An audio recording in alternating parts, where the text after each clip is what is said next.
domingo passado foi uma pausa em nossa série Uns aos Outros. Foi o dia da visão. Espero que você esteja lembrando bem do que nós ouvimos aqui, de romper ciclos viciosos e adotar ciclos virtuosos na nossa vida, que tem a ver com uns aos outros. E hoje vamos falar sobre orar uns pelos outros. E orar uns pelos outros, no poder do Espírito, é que vai nos dar capacidade para obedecer uns aos outros. É na dependência do Espírito de Deus que vamos conseguir amar, socorrer, servir, exortar, encorajar, acotovelar, assustar. Coisas boas, né? Gente, eu estou animado de falar sobre oração. Tenho aqui brevíssimos 25 minutos para falar sobre um assunto tão vital na nossa vida. Em Tiago, capítulo 5, tem esse breve versículo aqui, orem uns pelos outros. Ele continua falando de orar pelos doentes. Eu não vou tratar desse texto, porque no ano que vem, Tiago vai ser um dos livros que nós vamos estudar. Então, a gente vai estudar sobre essa questão de orar pelos doentes. Mas é claro que não se limita a só os doentes. A gente é chamado para orar uns pelos outros em N situações. E nós somos chamados para sermos intercessores. O discípulo, o seguidor de Cristo, ele é um intercessor. Não dá para separar o intercessor do discípulo. Está impregnado no nosso DNA. Da mesma maneira que todo cristão é um missionário, todo cristão é um intercessor. Ele não ora só por ele ora pelos outros. Aliás, o Spurgeon falou, dizendo sobre missionário, ele disse que todo cristão é um missionário, ou então ele é um impostor. Porque se nós não temos a missão de Jesus dentro de nós, somos um fake news, um falso cristão. E se a gente não fala de Jesus, provavelmente ele não está dentro de nós, porque a boca fala do que está dentro do coração. Tá certo? Então, o nosso coração deveria transbordar de Jesus, se de fato ele reina absolutamente em nossa vida. O que é um intercessor? Intercessor é alguém que pleiteia a causa de outro. Ele busca em Deus os recursos, a vontade de Deus para se alinhar com a necessidade de alguém. É aquela pessoa que pega na mão do carente, do necessitado, pega na mão de Deus e fala: Senhor, ajuda essa pessoa através da oração. Deus, na sua infinita sabedoria, que faz todas as coisas conforme o conselho da sua vontade, que é um ser totalmente sábio, independente, ele decidiu que agiria também através das orações do seu povo. Isso significa que se nós não usarmos o recurso da oração, não é que a vontade de Deus não vai ser feita, mas Deus é capaz de mudar metodologias, procedimentos por causa da oração do seu povo. Como isso é importante para a gente? Crer no poder da oração. Não ver na oração como uma obrigação, como um mandamento que a gente tem que fazer. Irmãos, como seria bom se a gente tivesse prazer, porque é mais do que interceder, é querer ficar na presença de Deus. Nós não aguentamos certas coisas na vida, são tão pesadas. A própria vida já tem um desgaste, mas a gente tem coisas acontecendo, é filho, neto, Não é meu caso, né? Mas alguns de vocês têm netos. Problemas no mundo, no trabalho, conflitos em casa. Seu trabalho tem situações com alguém, um conflito, contas para pagar. Aí a gente vai somando, acrescentando. Tão importante chegar na presença de Deus assim. Olha, às vezes acontece comigo que a minha mente está tão confusa. Eu quero começar a orar, mas vem um pensamento, vem lembrar de um compromisso, que eu tenho que conversar com tal pessoa sobre tal assunto. Vem uma reunião, vem uma coisa, vem um problema da família, um parente. Aí a gente começa a orar, esquece tudo, trava. Já aconteceu com você ou é só comigo que fica assim confuso? Fala, Deus. Às vezes convém só você ficar parado na presença do Senhor e falar, acalma meu coração, Senhor, acalma.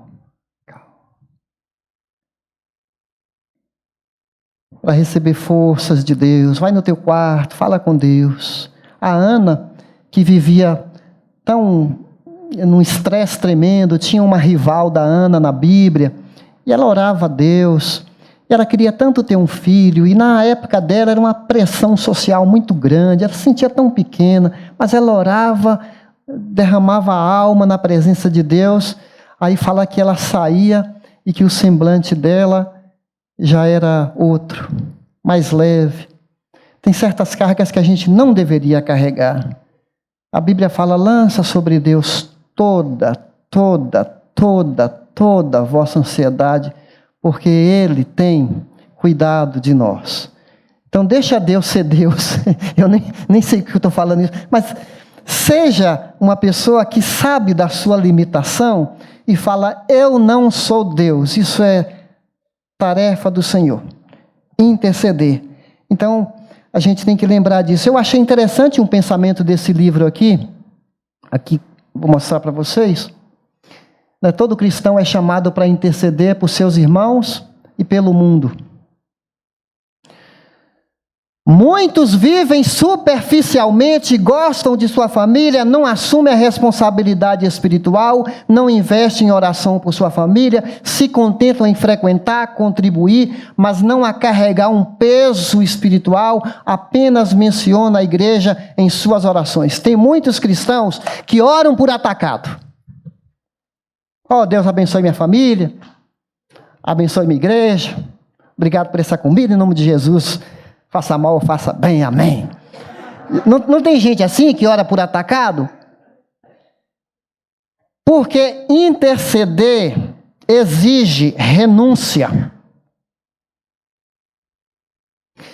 Interceder é um ato de amor, de se importar com alguém, de, no mínimo, ter uma empatia, de tentar se colocar no lugar de quem está sofrendo. E há momentos que alguém está sofrendo que ela não consegue orar por ela. Você já viu um querido seu doente, ou você já ficou no hospital, internado, a cabeça confusa, e você queria... Porque já aconteceu comigo. Se eu ficar internado, como eu gosto muito de ler... Eu vou ficar lá no leito do hospital, com um bom livro, e lendo. Gente, mas não é assim. Quando você está no hospital, você está incomodado. O ambiente é ruim, vem gente para te espetar, daqui a pouco é aquela comida que não tem gosto, é gente doente, e você está... Fora a enfermidade que geralmente altera nosso organismo, nossas emoções... Ontem mesmo, o meu Henrique, com febre de 38, 39, e a gente dando de pirona, ele falou, pai, minha cabeça está tão assim, eu não consigo fazer nada. Meu dia fica improdutivo, eu não consigo me estudar, orar, nada. O intercessor, ele, sabendo disso, ele vai e pede, Deus, abençoa aquela pessoa que não está nem em condições de orar. Socorre, Senhor, aquela pessoa que está doente, que está machucada, que está com a cabeça desequilibrada. Eu clamo por ele. Olha, um grande exemplo de intercessão quando estava tendo culto na casa, e tinha aquele paralítico perto da casa, mas não conseguia, não tinha ninguém que se importava com ele. E ele ali estático, sabia de Jesus, que Jesus curava, mas ele estava impossibilitado de ter acesso a Jesus. Como muita gente que nós conhecemos, não sabe o que nós sabemos. E nós estamos num culto, Jesus nos ensinando pela palavra. Era esse ambiente que estava acontecendo. Muita gente, casa cheia, gente espirrando pelas janelas, pela casa, porque onde Jesus ia, às vezes era multidão de 3.000, 4.000, 5.000, conforme o lugar, e está o paralítico ali. 4 homens que podiam estar lá dentro do culto, perto de Jesus. Eles falam assim: vamos levar aquele paralítico para o mestre. Mas como que a gente vai fazer? Tem aquela multidão lá, bloqueando o caminho. Depois a gente vê. Pegou o paralítico e está levando lá. Cuidado para não cair. Está levando, está levando. Chega lá, aquela muvuca toda lá, e Jesus dentro da casa, nem está sabendo do que está acontecendo, e os povo lá, ali, querendo ir, ninguém deixa o outro passar. Aí pararam com o paralítico, e dá licença dele: que é isso, rapaz? Fica aí, ó. Aqui é para nós, aqui, ó. Não tem espaço, não. Ninguém queria ceder lugar. O que eles fizeram? Alguém deu a ideia: vamos pelo teto, então. Aí subiram a escada do fundo da casa, encontraram lá um barulho onde Jesus estava falando, começaram a quebrar o teto, porque o teto era feito de barro com graveto. Naquela época não era de laje como a gente, de cimento. E imagina Jesus falando ali, interrompendo o culto, e pedaço de barro caindo no chão, e graveto, e Jesus falando. Daqui a pouco abre um buraco, o culto não é interrompido, e Jesus tentando prender a atenção do povo, e o povo estava ali ligado em Jesus, e Jesus falava de um jeito que a orelha do povo ficava em pé, ninguém queria perder nada, e o buraco está abrindo aí, ninguém está nem aí com nada. Daqui a pouco desce o paralítico, na frente do mestre, interrompendo o culto. E aí? Jesus olha para aquele homem, fala: levanta, colocar ele no chão, toma tua cama e anda. Aí, quem é esse que está falando isso aí? Só Deus pode perdoar pecados. E Jesus fala: para que vocês saibam que eu sou quem eu sou, levanta, toma tua cama e anda. Aí o cara se levanta e sai andando com a cama. Dá licença, com licença, dá licença, com licença, com licença. Eu acho que os caras lá em cima deram um tapa assim na mão do outro. Valeu. Nosso trabalho é pegar alguém e colocar na frente de Jesus. E o resto é com Jesus. Não sofra. Não carregue para você, mãe, que sofre com seu filho, que fica drenando suas energias, que fica a noite sem dormir. Põe seu filho na presença de Jesus e fala: cuida dele, porque o Senhor cuida melhor do que eu. Esse é o seu trabalho. Nós, como pai, é você pegar a pessoa e colocar na frente de Jesus. O resto é com Deus. Por isso que a gente ora pelas pessoas e pede o socorro de Deus, porque Ele vai agir. A gente tem que ter essa fé, essa confiança. E intercessão envolve mover, envolve tempo, envolve recurso financeiro. Alguém pagou aquele telhado lá. Ou não? Quando você intercede por missões, que você contribui para a promessa de fé, para sustentar um missionário, você está levando perante Deus pessoas que você não conhece, que o missionário vai falar de Jesus para ele, mas você está sustentando aquela obra, movendo recursos, quebrando telhado, para que pessoas conheçam Jesus. Aliás, falar em promessa de fé, como anda? Você está devolvendo o canhoto? Bom, isso aqui é um detalhe. O que eu estava falando mesmo, gente? Do paralítico. Não é nosso trabalho de interceder esse? Clamar pelas pessoas? Porque todos nós somos sacerdotes. O que o sacerdote fazia no Antigo Testamento? Ele representava Deus perante o povo e representava o povo perante Deus. Não existe mais Pessoas que têm oração melhor do que as outras. Eu quero a oração do pastor. Iracema, a sua oração é tão importante quanto a minha, ou até mais. Todos nós somos sacerdotes. Todos nós temos livre trânsito direto com Deus. Nós não precisamos de mediador, porque Jesus é o mediador. Atos 4:12. Porquanto não há nenhum outro nome dado entre os homens pelo qual devamos ser salvos. Só Jesus Cristo. 1 Timóteo 2,5 vai falar isso também. Não há nenhum outro mediador diante do só Jesus Cristo. A gente tem o privilégio de ir direto no chefe, do Senhor dos senhores, e falar diretamente com Ele. E muitas vezes a gente fica, sabe o quê? Intercedendo para quê? Para time de futebol. É uma vergonha falar isso aqui. Mas tem gente que fica esbaforido pelo futebol, fica mal-humorado, fica torcendo, sofre. Uns choram pelo time,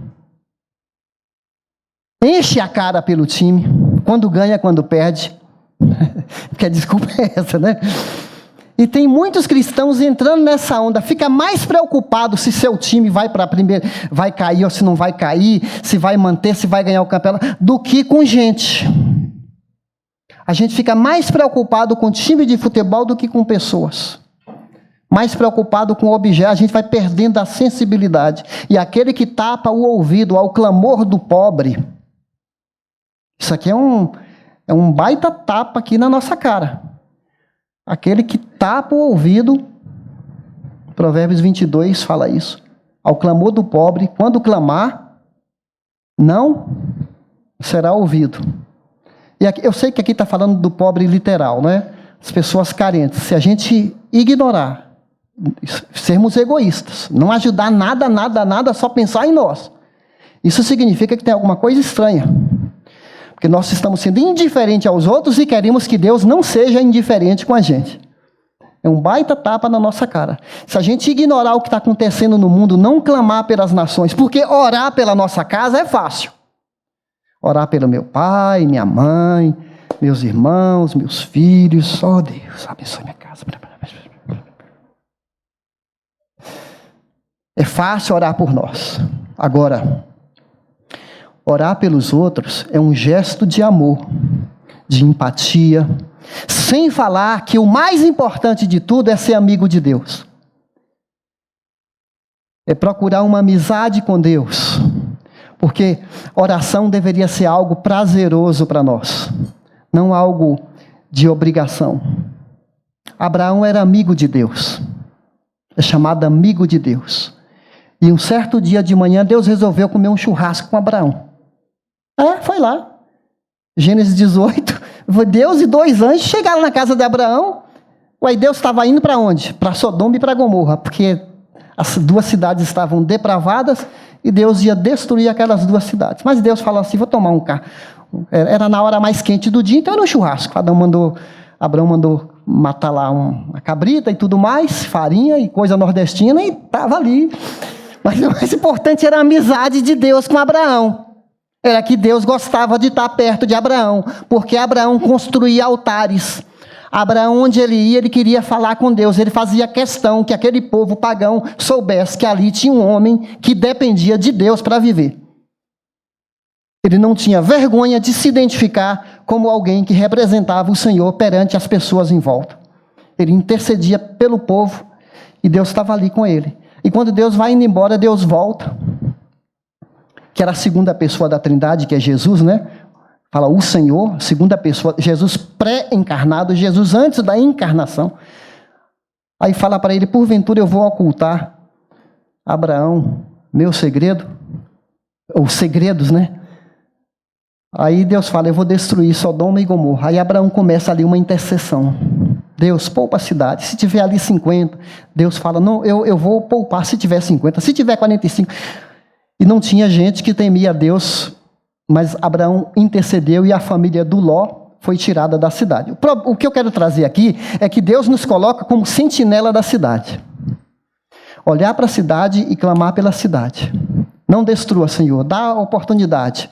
Dá oportunidade de arrependimento. Dá oportunidade para essas pessoas buscarem o Senhor. Dá oportunidade para essas pessoas crerem. Que ela não morra sem conhecer Jesus. E a gente vai orando, vai orando, vai orando, vai orando.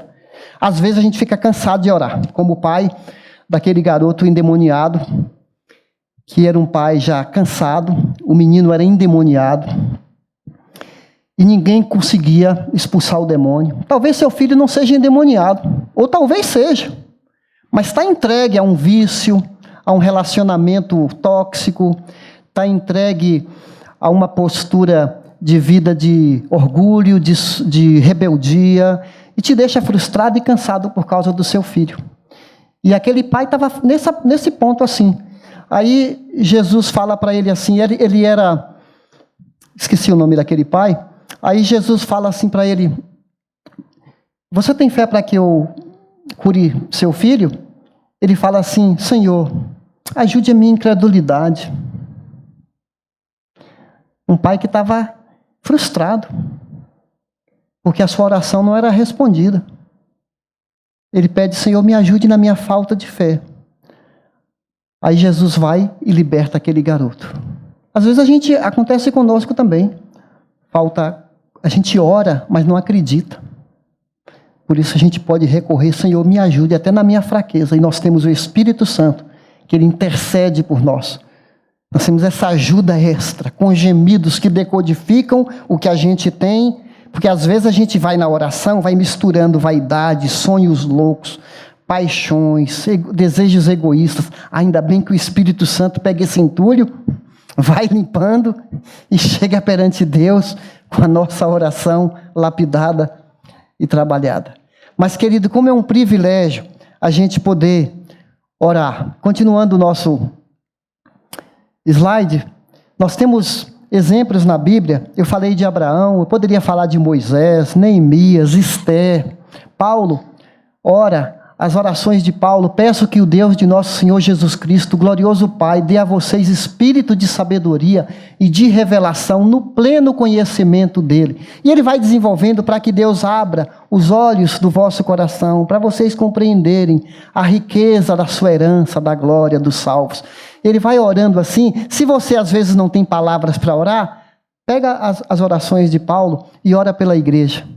Nós temos aqui modelos de gente que orava. Ele fala de um camarada chamado Epáfras. Epáfras, aqui diz na Bíblia, Colossenses 4, olha a atitude desse homem. Epáfras é um de vocês, Colossenses 4:12. Ele está sempre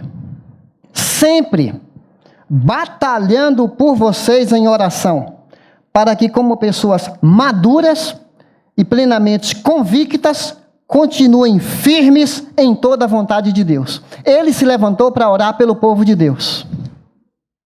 Como a gente precisa de intercessores, de pessoas que se importam, um exército de intercessor na nossa igreja, para orar uns pelos outros.